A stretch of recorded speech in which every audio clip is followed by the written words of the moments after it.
रूसी प्रचारक धीरे धीरे यह समझ रहे हैं कि वे एक असफल पंथ का हिस्सा हैं। पूरा सिस्टम बेतुकेपन में घुलता जा रहा है। रूसी मोर्चे पर हताहत बढ़ने से उच्च वर्ग अब विनाशकारी समाधान सुझा रहे हैं। रूसी सैनिकों की जगह मोर्चे पर कुत्तों को तैनात करो। यह चौंकाने वाला विचार किसी आम आदमी का नहीं, बल्कि एक रूसी राजनेता का है। यह बेतुकी बात सीधे तौर पर हताशा का संकेत है। पुतिन का पंथ असफल हो रहा है क्योंकि उन्होंने दिखा दिया कि उन्हें सिर्फ सत्ता चाहिए। अब वह युद्ध समर्थक लोगों को गिरफ्तार कर रहा है और उन्हें राज्य का दुश्मन बता रहा है। इस लड़ाई ने क्रेमलिन के सबसे बड़े झूठ को उजागर किया। यह दिखाता है कि कोई भी, चाहे कितना भी वफादार हो, अगर वह नेता के लिए खतरा है तो निशाना बन सकता है। अब अभिजात वर्ग का सबसे बड़ा डर सच हो गया है। पुतिन का रूस बिखर रहा है और उसका पंथ खुद को निगल रहा है। आइए इस वीडियो से शुरू करें, जिसे एक रूसी सैनिक ने मोर्चे पर पोस्ट किया था। एक नजर डालिए। यहाँ ऐसा मूवमेंट है, ऐसी कार्रवाई चल रही है। मैदान पड़ा हुआ है।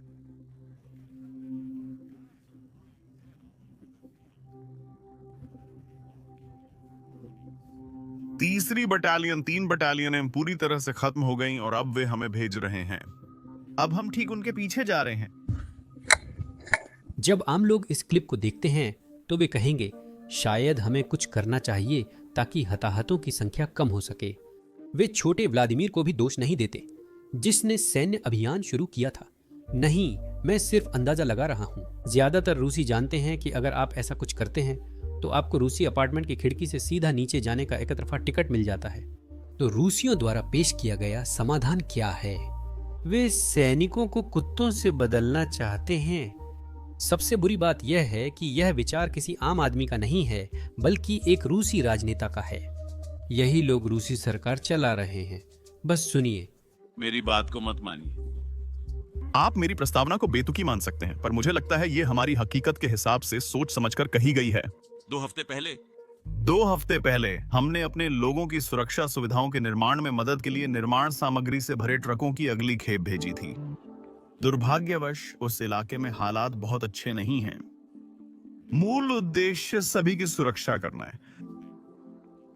स्वाभाविक रूप से हम ये मिशन संचालित करते हैं। लड़के मर रहे हैं क्योंकि उन्होंने उस पर हस्ताक्षर किए अनुबंध पर। यह कहा जाता है कि यह कानूनी है। तो शायद हमें सावधानी से सोचना चाहिए और इन सभी जानवरों को सैन्य सेवा के लिए उत्तरदायी के रूप में पुनर्वर्गीकृत करना चाहिए, क्योंकि सेना के जवान और उन्हें बारूदी सुरंगें साफ करने भेजना चाहिए। क्यों नहीं? क्या ऐसा है क्योंकि जानवरों की रक्षा के लिए सेवाएं और संगठन हैं? ठीक है, चलिए उन्हें किसी और श्रेणी में रख देते हैं, सिर्फ इसलिए ताकि हमें 70 मिलियन खर्च ना करने पड़े, बल्कि हम इसे उन निर्माण सामग्री पर खर्च कर सकते हैं जो जरूरी हैं। आज सोशल मीडिया ऑप्टिमाइजेशन की अग्रिम पंक्तियों पर हम संपर्क की सीमा। खैर, यह एक विकल्प है। क्यों नहीं? क्यों नहीं? सच कहूं तो मुझे नहीं पता रूसी कुत्ते उस जिंदगी के लायक हैं या नहीं, इसलिए मेरे पास बेहतर आइडिया है। रूसी सैनिकों या यहाँ तक कि रूसी कुत्तों को भेजने के बजाय शायद पुतिन को इन रोबोट्स को फ्रंट लाइन पर भेजना चाहिए। और अगर मैं ईमानदार रहूं तो ये छोटे रोबोट शायद उन रूसी सैनिकों से भी बेहतर प्रदर्शन कर सकते हैं जिन्हें बिल्कुल भी ट्रेनिंग नहीं मिल रही है। खैर, जिनके पास कोई कौशल नहीं है, चलिए रूसी प्रचारकों पर बात करें, क्योंकि ऐसा लगता है कि उनमें से कुछ पश्चिमी मीडिया से बहुत नाराज हो रहे हैं कि वे इस बारे में रिपोर्टिंग कर रहे हैं। पुतिन अब अपने ही युद्ध समर्थकों को गिरफ्तार कर रहे हैं। रूसी युद्ध ब्लॉगर रोमन अल्किन रूसी युद्ध समर्थक टिप्पणीकारों के बीच चल रही आपसी लड़ाई पर द इकोनॉमिस्ट में छपे हालिया लेख से बहुत नाराज हैं। अब इससे पहले कि हम देखें कि इस रोमन आदमी ने क्या कहा, जो वैसे बहुत संतोषजनक है, चलिए जल्दी से देख लेते हैं कि यह इकोनॉमिस्ट का लेख किस बारे में था। रूसी सैन्य ब्लॉगर अपने ही शासन से टकरा रहे हैं। अब ये आदमी जिसकी तस्वीर आप अपनी स्क्रीन पर देख रहे हैं, यही वो आदमी है जो शिकायत कर रहा है और जो नाराज है, क्योंकि पुतिन ने अभी अभी उसे राज्य का दुश्मन, या जैसा कि रूस में कहते हैं, विदेशी एजेंट घोषित कर दिया है। पुतिन ने ऐसा क्यों किया? क्योंकि वह क्रेमलिन के वरिष्ठ अधिकारियों की आलोचना कर रहा था, लेकिन सच कहें तो उसकी आलोचना ज्यादा गलत भी नहीं थी। युद्ध के दौरान कई सैन्य ब्लॉगर जैसे रोमन खुद रक्षा मंत्रालय में भ्रष्टाचार की आलोचना करते रहे। व्लादिमीर सोलोवोयो, जो कि क्रेमलिन के वरिष्ठ प्रचारक हैं, उन पर भी कड़ी आलोचना हुई है। लेकिन अब तक यह सब सहन किया गया, जब तक कि ये ब्लॉगर युद्ध के लिए सार्वजनिक समर्थन का दिखावा करते रहे। अब लगता है कि समझौता खत्म हो गया है और यह टूटन क्रेमलिन से आ रही है। कई बड़े ब्लॉगरों को विदेशी एजेंट बताया जा रहा है। यह एक लेबल है जो स्टालिन युग से आता है और उस समय आमतौर पर आलोचना को चुप कराने के लिए इसका इस्तेमाल किया जाता था। यही तो व्लादिमीर पुतिन अभी कर रहे हैं। आखिरकार उन्हें यूं ही नया स्टालिन नहीं कहा जाता। यह सब कुछ यूक्रेन के ऑपरेशन स्पाइडर वेब से शुरू हुआ, जब रूस ने कुछ यूक्रेनी ड्रोन की वजह से $7 अरब के जेट खो दिए, जिन्हें रूसी मंत्रालय रोक नहीं सका। क्रेमलिन टीवी मूल रूप से यह दावा कर रहा था कि यह हमला कोई बड़ी बात नहीं है और रूसी वायु रक्षा लगभग सभी ड्रोन को रोकने में सक्षम रही।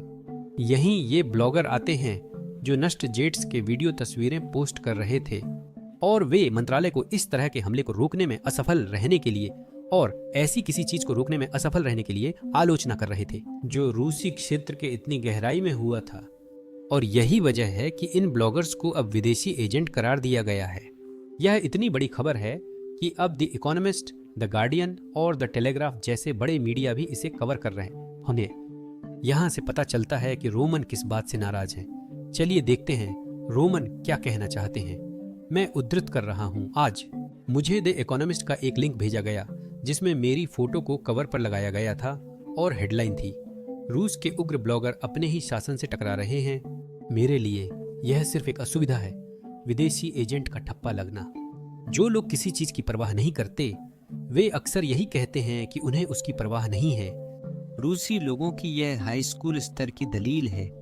लेकिन वह आगे कहता है, मुझे रूस की परवाह है और मैं सूचना युद्धों के बारे में बहुत कुछ जानता हूँ और समझता हूँ कि यह सब क्या है। पहले गार्जियन ने इसकी रिपोर्ट की और अब द इकोनॉमिस्ट इसकी रिपोर्ट कर रहा है। उद्देश्य स्पष्ट है, देशभक्तों और राज्य के बीच अविश्वास और टकराव पैदा करना। अब वह आगे शिकायत करता है, काफी देर तक, जहां वह कहता है कि ऐसी खबरों की वजह से लोग उससे सड़क पर बात नहीं कर रहे हैं। उसके दोस्त और सामाजिक दायरा भी अब उसकी राय का सम्मान नहीं कर रहा, जो संतोषजनक है। मैं सलाह दूंगा कि आप इसे पूरा पढ़ें, नीचे लिंक है। वैसे मैं कहता हूं कि हम नीचे लिंक देंगे, लेकिन फिर हम लिंक नहीं देते। उसकी वजह यह है कि मैं ये वीडियो अपलोड नहीं कर रहा हूं, कोई और कर रहा है और वो लोग इस चीज का लिंक डालना भूल जाते हैं। खैर, चलिए वापस इसी पर आते हैं और उम्मीद है कि हम इस थ्रेड का लिंक डिस्क्रिप्शन में डाल देंगे। दूसरे शब्दों में कहें तो ये नैरेटिव पश्चिम के लिए एक असली हथियार बन गया है। वे इसे अलग अलग तरह से ज्यादा इस्तेमाल करेंगे और जहां संभव हो रूस में अधिक फूट डालने के लिए लागू करेंगे। इसीलिए मेरा सवाल है, रूस में विदेशी एजेंट योजना शुरू करने वालों से क्यों? क्या आपको लगता है कि आपने अपने और साथियों के क्षेत्रीय दुश्मन खत्म कर दिए हैं, लेकिन आपने असली दुश्मन को एक सूचना तोप दे दी है जिसे वे राज्य के खिलाफ बार बार इस्तेमाल करेंगे? अब वह बस इन बातों पर बहुत रोता है। हम मुख्य हिस्से पर जाएंगे क्योंकि रूस में कुछ लोग इन पर हमला कर रहे हैं। इसकी वजह द इकोनॉमिस्ट्स की कवरेज है। हालांकि बोरिस याकिमेंको, जो टीवी प्रचारक व्लादिमीर सोलोवोयो के शिष्य हैं, जिनके बारे में आप जानते हैं, हमने इस चैनल पर बहुत बार चर्चा की है, उस शिष्य का कहना है कि द इकोनॉमिस्ट का लेख रोमन के विदेशी एजेंट होने का सबूत है। यह बोरिस नाम का आदमी अपने टेलीग्राम पर ट्वीट करता है, द इकोनॉमिस्ट अब आतंकवादियों, कट्टरपंथियों और विदेशी एजेंटों का समर्थन करने लगा है। यही असली दुश्मन है। इस लड़ाई का चेहरा और झंडा विदेशी दुश्मन है, रोमन अलाकिन। और सबूत चाहिए? याद है कैसे सारी गंदगी ने गंभीरता से दावा किया था कि मैं M6 एजेंट हूं। मैं एक चर्च में कॉन्सर्ट में गया था और आंगन में गोथिक कला पर चर्चा की थी। खुफिया सबूत मौजूद हैं। यह सब सिर्फ दिखाता है कि रूस में अंदरूनी लड़ाई बढ़ रही है। जैसा नेपोलियन ने कहा था, जब दुश्मन गलती करे तो उसे मत टोकिए। अब इस मामले में सबसे मजेदार बात यह है कि रूस का सबसे बड़ा शो, व्लादिमीर सोलोवोयोव शो, भी मान रहा है कि रूसी अर्थव्यवस्था संघर्ष कर रही है। और हाँ, गलतियां हुई हैं, लेकिन ये गलतियां पुतिन ने नहीं की, बल्कि बाकी सबने की हैं। हमारी अर्थव्यवस्था ऐसा लगता है एक दुर्घटना का सामना कर रही है। जैसा कि पता चलता है, हमारी अर्थव्यवस्था ढह रही है। इससे पहले ट्रंप ने पहले ही हमारी स्थिति का आकलन कर दिया था। अर्थव्यवस्था कहाँ? रूसी अर्थव्यवस्था के ढहने की बात कहां से आ रही है? क्या ये हमारी धीमी विकास दर के कारण है? धीमी हो गई है, लेकिन हमारी विकास दर में मंदी कृत्रिम है, जिसे महानियामक ने मुद्रास्फीति से लड़ने के लिए मुख्य उद्देश्य बनाया था मुद्रास्फीति और निर्धारित उद्देश्य को हासिल नहीं कर सका। लेकिन अब निकट भविष्य में इस समस्या का समाधान न कर पाने की अक्षमता के कारण हमारे भू राजनीतिक दुश्मन इसका इस्तेमाल हमारे खिलाफ एक ट्रम्प कार्ड के रूप में कर रहे हैं। जैसे कि गोट। मैं इसके लिए किसी को दोष नहीं देना चाहता। अभी सवाल ये नहीं है कि दोषी कौन है, बल्कि ये है कि इस बारे में क्या किया जाए। अब यह वही पुरानी रूसी रणनीति है जिसे वे तब से लागू कर रहे हैं। रूस में जार थे जहां जनता और यहां तक कि वे लोग भी जो अभिजात्य वर्ग में हैं लेकिन प्रशासन का हिस्सा नहीं हैं, शामिल थे। यहां तक कि जार के समय में भी वे जार को छोड़कर हर किसी को दोष देते थे। वे उनके आसपास के लोगों को दोष देते थे, वे जनता को दोष देते थे। जार के सलाहकारों को दोषी ठहराया जाता, पर गलती जार की नहीं मानी जाती थी। लेकिन जब भी देश में कुछ अच्छा होता है तो उसका श्रेय जाहिर है कि जार को ही जाता है। इस रणनीति को वास्तव में एक उपनाम भी दिया गया है, अच्छा जार बुरा बोयर। कुछ चालाक जार जैसे पुतिन गलती होने पर इसका इस्तेमाल अपने घर साफ करने के लिए करते हैं। मतलब मान लीजिए उन्होंने 3 दिन का सैन्य अभियान शुरू किया जो किसी कारणवश 3 साल 6 महीने में बदल गया, तो वे इसका दोष अपने सलाहकारों पर डाल देंगे और जनता को यह समझाने लगेंगे कि यह पुतिन की गलती नहीं थी, बल्कि सलाहकारों की थी जो उनके आदेशों का पालन नहीं कर रहे थे। यही रूसी टीवी पर हो रहा है। मुझे लगता है मैंने कुछ हफ्ते पहले बताया था, लेकिन अगर आपने मिस किया हो तो ये क्लिप फिर से है। असल में हमारा राज्य कमजोर है, इसे कमजोर ही बनाया गया था। इसे 1990 के दशक में ऐसे बनाया गया था कि कोई ओलिगार्क या व्यक्ति राज्य के कामकाज को न प्रभावित कर सके। स्वाभाविक रूप से अब इस कमजोर राज्य को किसी तरह मजबूत करने की जरूरत है। इसके लिए युद्ध खत्म होने का इंतजार करने की कोई जरूरत नहीं है। यह कमजोर राज्य, इसे अब किसी तरह मजबूत किया जाना चाहिए। कमजोर राज्य नहीं बल्कि कमजोर निर्माण, यही इसकी वास्तुकला है। यही वास्तुकला खुद है। जिस राज्य पर यह शक्ति संरचना और आधार टिका है वो कमजोर है, क्योंकि अधिकारी कई बार राष्ट्रपति के आदेशों को नजरअंदाज कर देते हैं क्योंकि ये आसान लगता है।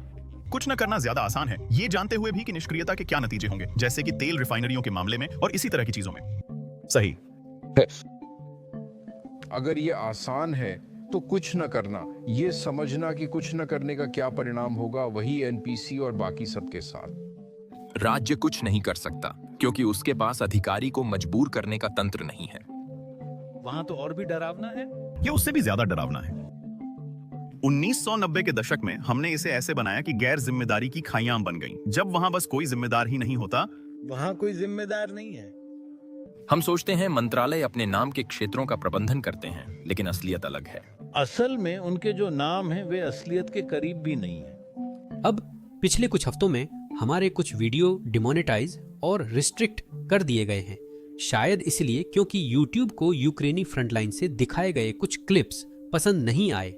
YouTube युद्ध क्लिप्स को विज्ञापन योग्य नहीं मानता, इसलिए वीडियो प्रतिबंधित कर देता है।